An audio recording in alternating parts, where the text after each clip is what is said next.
Guillaume Gaspari, bonjour. Bonjour. Alors, vous êtes conseiller auprès du président, développement des affaires au sein de DCM. Pouvez-vous nous expliquer que fait DCM? Alors, DCM est ce qu'on appelle un champion dans l'aéronautique au niveau de Montréal et du Rien de Canada. moins. Rien de moins, mais rien de plus. C'est-à-dire que nous sommes dans l'aéronautique, nous développons 4 activités. Nous sommes dans 4 activités.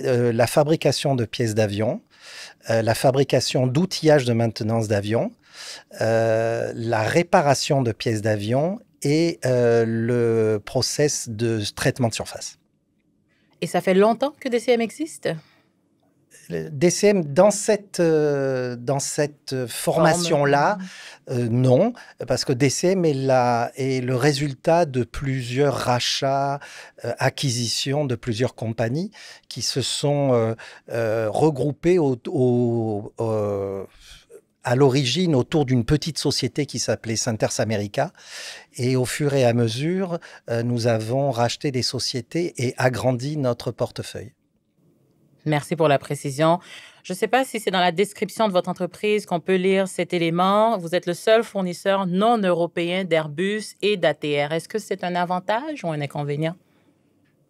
Euh, oui, mais je dois corriger un peu ça. Allez-y. C'est-à-dire que nous sommes le seul fournisseur d'Airbus et d'ATR non européens dans l'activité des outillages de maintenance. Ah, dans une de vos Dans une activités, de nos pas dans activités. l'ensemble Pas des dans quatre que vous l'ensemble, nous avez voilà, décrites. pas dans l'ensemble des 4. Il faut que Parfait. je sois honnête avec mes compétiteurs.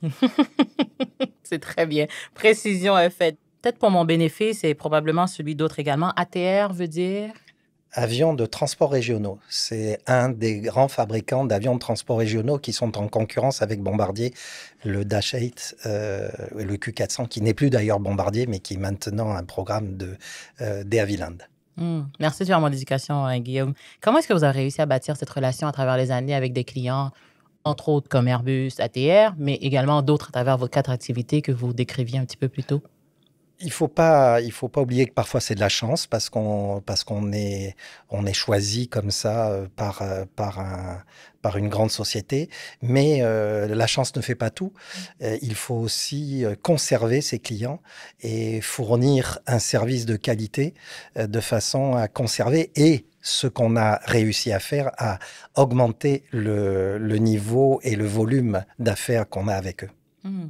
En matière, si on change de conversation légèrement en matière d'approvisionnement local, vous avez réussi à rapprocher la chaîne d'approvisionnement. Comment est-ce que vous vous y êtes pris? Est-ce que c'est à travers les 4 activités que vous décriviez? Est-ce que c'est à travers une des deux? Bref, comment est-ce que vous avez réussi à rapprocher cette chaîne d'approvisionnement dans un secteur aérospatial qui le requiert, mais qui peut être un petit peu plus complexe à réaliser? C'est complexe parce qu'on n'a pas la main sur tout, puisque un certain nombre de fournisseurs sont obligatoires vis-à-vis de nos clients. C'est nos clients qui nous disent d'aller chercher certains fournisseurs. Mais quand on a le choix, on essaye effectivement de mettre un accent sur ce qu'on appelle un peu en grande distribution un circuit court. Parce que c'est un peu dommage d'aller acheter de la matière, des boulons et des vis à l'autre bout du monde quand on peut le faire autour de soi. Et ça rentre dans une politique générale de réduction à la fois des coûts, mais des impacts généraux du fait du transport de ces matières.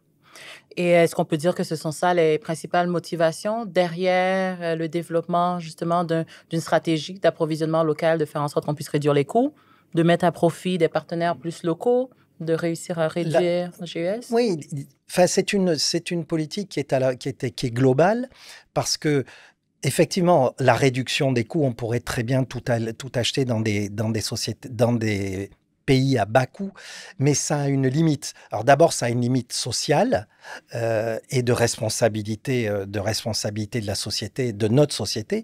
Et puis ça a une limite parce que vous voyez que pendant la pandémie, les gens qui ne dépendaient que sur les importations de très loin se sont retrouvés un petit peu, comme on dit, le bec dans l'eau. Oui. Donc c'est une politique gagnant-gagnant où on peut effectivement minimiser les risques et essayer de minimiser les coûts en faisant les deux. Vous Vous avez parlé en introduction de comment le groupe DCM s'était construit, que c'était le résultat peut-être de quelques acquisitions, fusions-acquisitions au fil des années, et entre autres, parmi vos récents investissements au Canada, comme l'acquisition de DH Aerospace. Comment est-ce que ces acquisitions renforcent un peu votre objectif que vous avez de rapprocher la chaîne d'approvisionnement, que ce soit avec une intention de réduire les coûts, comme vous disiez? Oui, ça a des limites de s'approvisionner dans les pays où ça coûte moins cher, mais quand même. Comment est-ce que cette stratégie fusion-acquisition s'intègre? Alors, c'est vraiment une stratégie et c'est aussi une opportunité. Il faut gérer les opportunités. Alors, c'est une stratégie, pourquoi? Parce qu'on essaye de trouver des acquisitions qui rentrent dans une logique. Alors, la logique, elle a un double titre, c'est-à-dire elle peut nous amener des activités que nous n'avons pas et elle peut nous amener des clients que nous n'avons pas. Puisque le rachat de DH nous a permis d'avoir des qualifications et donc une clientèle que nous n'avions pas dans le portefeuille de DCM avant l'acquisition. Elle est aussi opportunistique parce que dans ce monde aujourd'hui où tout bouge, où la pandémie a créé des opportunités de rachat des sociétés qui vont plus ou moins bien, le fait que nous soyons assez en bonne santé fait que nous pouvons justement sauter sur ces opportunités. Donc, c'est à la fois du long terme stratégique et du court terme tactique. Est-ce que ça a le fait d'évoluer sur le territoire québécois ou dans l'industrie aérospatiale québécoise, ça fait une différence? Ça fait partie de ce que nous recherchons.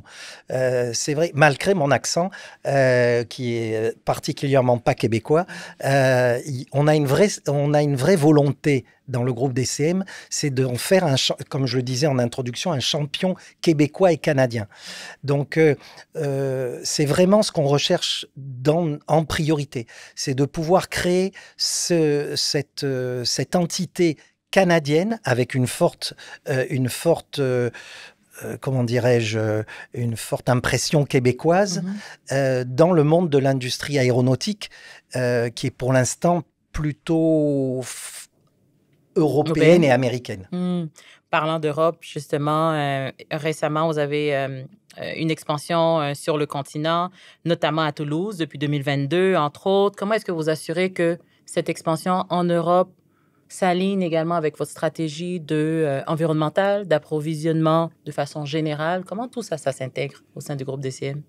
Alors, là aussi, ça rejoint un peu ce que je disais précédemment. On essaye de rester à l'écoute de nos clients. C'était une forte demande de nos clients. Nos clients nous demandaient d'être présents en Europe pour les soutenir. Nous sommes toujours le centre de production, mais il fallait une présence locale pour faire un soutien à la fois opérationnel, réparation et une présence. Et malgré la technologie, les Teams, les Zooms de ce monde, le business se fait encore quand même toujours face à face et c'est toujours beaucoup mieux. Et donc, à leur demande, on a compris ils avaient ce besoin de nous voir et de nous avoir à côté d'eux. Donc, c'est pour ça qu'on l'a fait. Et depuis, à partir de cet élément constitutif d'une demande, on a fait progresser cette entité à Toulouse qui devient indépendante maintenant et qui a sa propre vie, qui développe son propre business sur l'Europe et sur sa zone d'influence. Cette présence géographique ailleurs ou à l'international, à la demande de vos clients, comme vous le dites, jusqu'à quel point c'est nécessaire pour les besoins des clients ou pour rester dans la compétition? Dans le sens où est-ce que c'est loin des yeux, loin des poches? Est-ce que vous devez absolument être en face du client, comme vous le dites, pour faire de la business? C'est ce que j'ai essayé d'expliquer un peu en développant ces deux fronts. C'est-à-dire qu'il y a un besoin réel de faire des professionnels et d'activité. De serrer des mains. C'est-à-dire, d'activité industrielle. Opérationnelle. Parfait. On livre depuis le Canada un certain nombre d'équipements qui est utilisé en Europe. D'accord. Pour la maintenance de ces équipements, et ça rentre aussi dans ce que nous disions au tout départ sur les circuits courts. Il est totalement ridicule d'envoyer des pièces qui sont en Europe au Canada pour être réparées, qui doivent repartir en Europe. Donc, on a créé cet ensemble-là, cette filiale-là en Europe pour s'occuper du maintien opérationnel, la réparation et l'assemblage de certaines pièces en Europe. Mais il y a aussi ce côté humain qu'on ne peut pas mettre de côté, qui est que effectivement, on reste des humains et que voir des gens, c'est quand même beaucoup mieux que de se regarder à travers un écran. Là, maintenant, ma vraie question délicate. Puis elle n'est pas seulement dirigée vers un groupe DCM, c'est que je me dis, dans cette industrie où on parle de réduction de l'empreinte carbone, de réduction de gaz à effet de serre, la présence géographique à l'international fait en sorte que vous devez vous déplacer, donc augmente la mobilité de vos équipes, de vos employés, etc. Donc, jusqu'à quel point il y a un paradoxe qui se crée en même temps de se déplacer internationalement. Vous voyez ce que je veux dire? C'est pourquoi vous souriez? Très bien. Non, je souris parce que justement, c'est l'inverse. Comment on résout cet élément? Justement, c'est l'inverse. Le fait d'avoir des présences à l'étranger vous évite d'y aller. Avoir des équipes sur place. Voilà. Vous avez des équipes.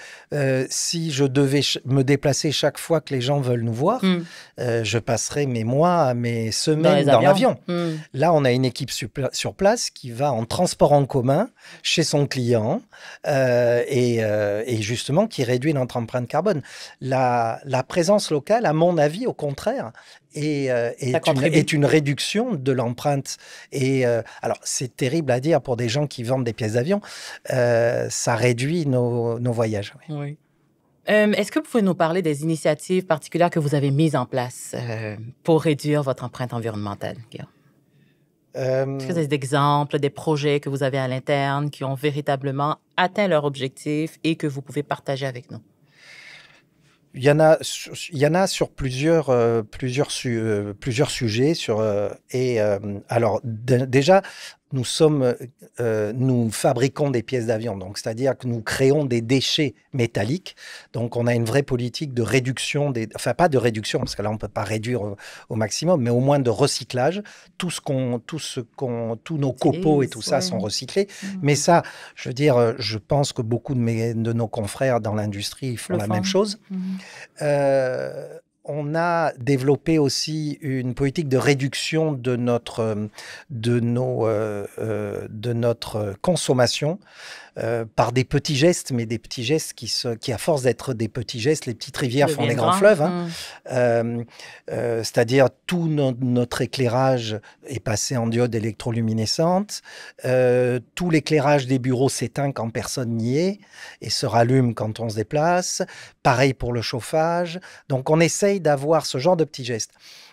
En plus, ces petits gestes ne pourraient avoir d'impact que s'ils sont partagé par tout le monde. C'est pas une décision qui vient du top vers le bas. C'est une décision qui doit être partagée.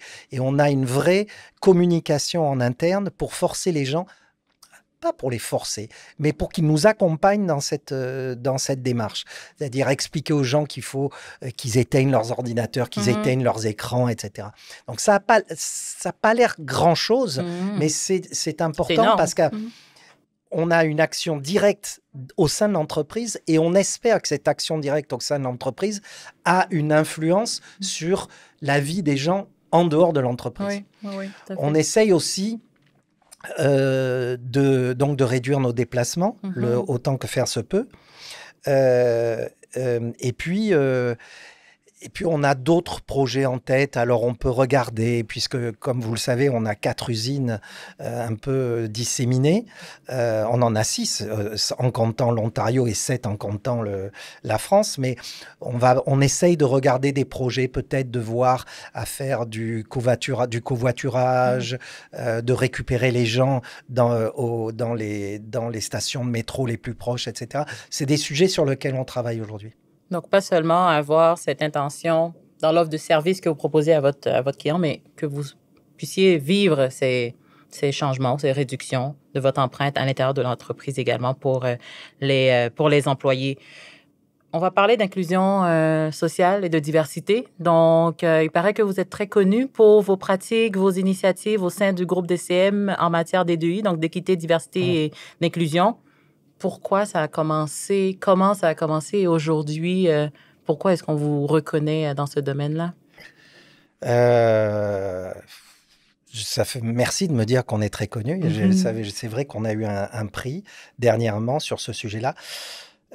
ça fait un peu bateau de dire que ça fait partie de notre ADN. C'est ce que tout le monde dit, mais c'est vrai que l'équipe de direction ça tient à cœur à l'équipe de direction dans son ensemble, la responsabilité sociale de l'entreprise.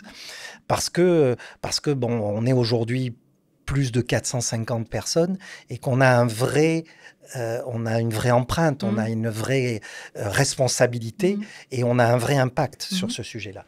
Alors donc, dès le début, on a essayé de créer au sein de l'entreprise une ambiance de confort de travail. Bon, ça reste du travail, hein. De confort de travail et de sécurité du travail, ce qui nous paraît très important. Puis après, avec les moyens maintenant dont on dispose, puisqu'on a grossi et on génère quand même un peu plus de chiffre d'affaires, ce qui nous permet d'avoir les moyens de nos ambitions sur ce sujet-là. On a développé aussi, non content de le faire en interne, on essaye de le faire en externe, que ça profite à l'environnement. Alors, il y a deux autour de l'entreprise. Dans l'écosystème, il y a deux niveaux. Il y a l'environnement direct, c'est-à-dire les familles de nos employés. Voilà. Donc, une vraie couverture sociale qui essaye, autant que faire se peut, de proposer des très bonnes conditions de couverture médicale, d'essayer de créer une vie d'entreprise qui permette aux familles de se retrouver, etc., etc. Et puis après, il y a la communauté qui n'est pas liée directement avec la société. Et donc là, on essaye de faire des choses. Entre autres, on essaye de faire quelque chose qui est très compliqué, je dois l'avouer, parce que la première tentative a été un échec. On essaye d'aider des gens qui sont dans la rue, de revenir dans le monde du travail, de revenir dans la société. Alors, je disais que ça a été un échec parce qu'on a essayé par nous-mêmes de le faire. Et en fait, il faut vraiment être spécialiste parce qu'il faut les accompagner de très longuement. Donc, on s'est associé à des associations pour le faire, pour essayer justement, nous qui sommes fournisseurs de travail et qui avons besoin de main-d'œuvre, d'essayer de trouver une situation qui permette aux gens de revenir dans le monde réel, dans le monde du travail, pour pouvoir se refaire une vie et sortir de la rue. Et puis enfin, on a aussi l'accompagnement de gens qu'on a fait venir de l'étranger, parce que bon, on est comme toutes les sociétés au Québec, on a eu beaucoup de soucis, on a toujours beaucoup de soucis pour trouver la main-d'œuvre. Et on a fait venir de la main-d'œuvre de l'étranger et on a essayé dès le début de les accompagner. Donc, de créer un accompagnement avec des gens qui venaient du même pays, qui étaient là depuis plusieurs années, d'avoir un parrainage pour essayer justement de leur faciliter l'arrivée au Québec.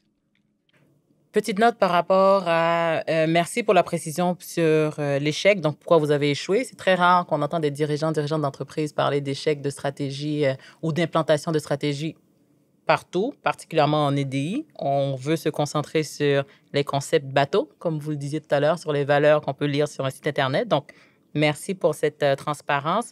Et entre autres, au-delà de ce programme ou ce projet? Est-ce que c'est un projet pilote? Est-ce que vous continuez dans cette intention-là avec le fait de sortir un peu les gens de la marginalité? Oui, tout à fait. Ça fait partie vraiment d'un objectif qui est partagé et qui est poussé énormément par notre président, Jean-Charles Raya, vraiment, on a une volonté de vouloir y arriver. Donc, et l'échec, ça n'a pas été c'est un échec, mais au contraire, ça nous a aiguillonné. Oui. Ça nous a aiguillonné. On va dire, on devrait pouvoir y arriver. On a des besoins. On est sûr qu'on doit pouvoir permettre à ces gens, mais on ne peut pas le faire de force. C'est ça qui est compliqué. C'est que ces gens-là qui sont dans cette situation-là, je ne dis pas qu'ils le veulent, mais c'est difficile de leur expliquer, de les faire revenir. Donc, et on n'est peut-être pas les mieux équipés pour le faire. Donc, c'est pour ça qu'il faut absolument le faire avec des gens dont c'est le métier ou dont c'est l'activité qu'ils le font depuis longtemps. Vous avez parlé des 4 usines, en tout cas si on parle du Québec. Placez-nous un peu sur la carte où sont situées ces usines pour qu'on puisse penser à l'environnement, l'écosystème, la communauté autour. Alors, pour faire simple, on l'a fait aux 4 coins. Très simple. Très simple. On a une usine à Blainville, OK. on a une usine à Saint-Bruno, OK, en donc Rive-Sud, rive oui. nord, rive Rive sud. Sud, déjà là. On a une usine à Anjou, Oh, dans l'Est. dans l'est de l'île. Mhm. Et cette usine à Anjou a une extension qui est un peu plus loin aussi à Anjou. Donc, on a 4 D'accord. usines à Montréal. OK, parfait. Ça marche. Parlant de votre usine à Saint-Bruno, que vous avez conçue pour accueillir des employés à mobilité réduite, justement là, est-ce que vous êtes passé par des essais, erreurs, étapes, tests, pilotes, échecs, apprentissage et maintenant réussite? Euh, ben, comme c'est un bâtiment qui est sorti de terre et avec Spécifiquement pour ça? spécifiquement pour ça, non. Ça pourrait être mieux. Vraisemblablement, c'est sûrement toujours, toujours possible. Mais effectivement, ça a été dès le départ un peu pensé pour recevoir des gens qui ont difficulté de déplacement, etc. Donc, bon, je prends des exemples. Il y a des places dans le parking spécialisées pour les handicapés. Les postes de travail sont équipés pour pouvoir recevoir des gens soit en fauteuil roulant, soit qui ont d'autres types de handicap.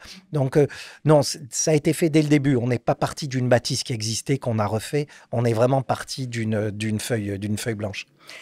Par rapport à cette stratégie ou ces valeurs plutôt en matière d'équité, diversité, inclusion et même accessibilité, j'ai envie de dire, avec ce que vous venez de nous mentionner comme exemple, comment est-ce que c'est perçu dans votre industrie de la part de vos clients, de vos partenaires, de vos collaborateurs? Est-ce que ils sont impressionnés, ils sont inspirés ou vous ralentissez le groupe? Non, moi je dirais qu'en interne, c'est très bien accepté.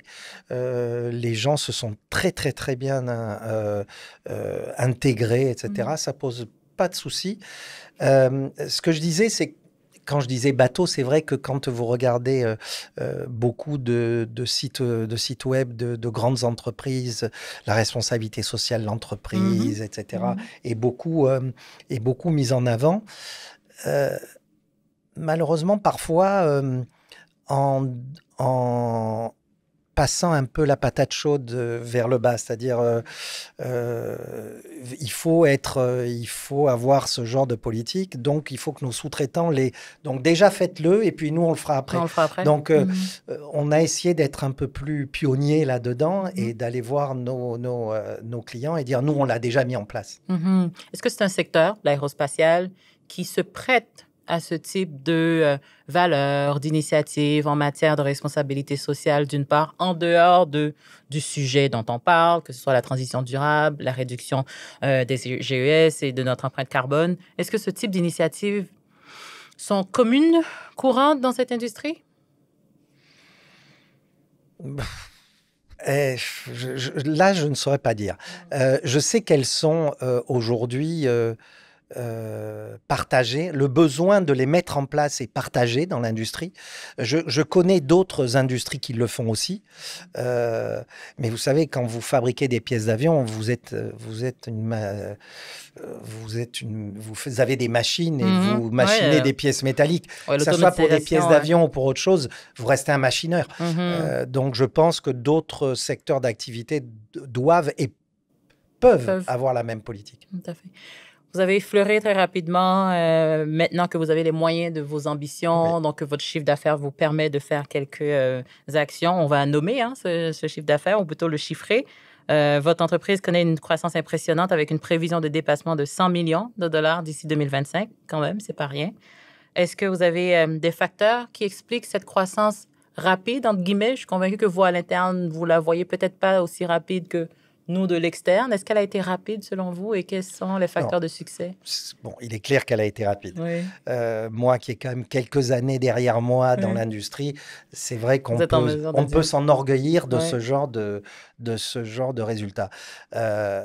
Au demeurant, elle est rapide, mais elle est le résultat d'un vrai travail d'une équipe qui s'est mise à la tâche pour pouvoir le faire, et puis aussi du fait du rattachement de toutes ces sociétés qu'on a acquis. Bon, il est clair, mais nous sommes très fiers de dire que si vous rajoutiez le chiffre d'affaires de toutes les sociétés qu'on a acquis et que vous regardiez au bas, le montant total Ouais. est loin d'être le montant qu'on a aujourd'hui. Actuellement. C'est-à-dire qu'on a créé aussi une synergie entre ces activités. Ah, donc la C'est pas mutualisation de tout tout ça, à ça a fait. créé Voilà. cet Sans effet de levier. avoir à couper dans les personnels, etc. Donc, oui, on en est très fiers. Alors, quel est comment dirais-je, quelle est la recette? Ben, la recette, c'est de continuer à faire ce qu'on fait bien, de faire ce qu'on ne fait pas le mieux possible et de proposer aux gens de faire autre chose. Ce dans quoi vous n'êtes pas bon, donc proposer à d'autres personnes de le faire pour faire en sorte que la chaîne se maintienne. Est-ce que vous avez un message ou du moins est-ce que ça serait votre message, un conseil que vous aurez à d'autres entreprises qui voudraient faire comme vous ou évoluer dans la même industrie que vous? Difficile de donner des leçons aux autres. Alors déjà, ne faites pas comme nous parce que vous allez vous retrouver en compétition avec nous. Ça va pas... non, bon. mais ce que je dirais, c'est que ce qu'il faut, c'est que les gens dans les entreprises soient ouverts à tout. C'est-à-dire, bon, vous voyez, moi, je suis plus trop jeune. J'ai une grande passé dans l'aéronautique, mais je suis entouré au sein de la direction de gens beaucoup plus jeunes qui amènent à la fois, moi j'amène une connaissance sur les longues années, eux ils amènent une énergie, donc il faut pouvoir dans une société faire un peu comment dirais-je, cette fusion entre tous ces éléments et il faut écouter tout le monde. Et je pense que tous les conseils sont bons à prendre. Qu'est-ce qu'on peut vous souhaiter pour 2025 au niveau de vos projets? Ça porte malheur de souhaiter, non? Non? Non, on va se concentrer sur le bonheur alors. Qu'est-ce qu'on peut... on peut nous souhaiter d'abord que l'environnement général reste tel qu'il est. Et les changements politiques et sociaux qui sont autour de nous sont un peu inquiétants quand même. Donc on va toujours tous se souhaiter que ça n'empire pas. Et puis nous, on va se souhaiter que ce qu'on met en place tienne, donne les résultats qu'on attend et arriver, comme on l'espère, à 300 millions en 2030. Ben, c'est exactement ce qu'on va vous souhaiter alors. Merci d'avoir été avec nous. Merci beaucoup. de m'avoir invité.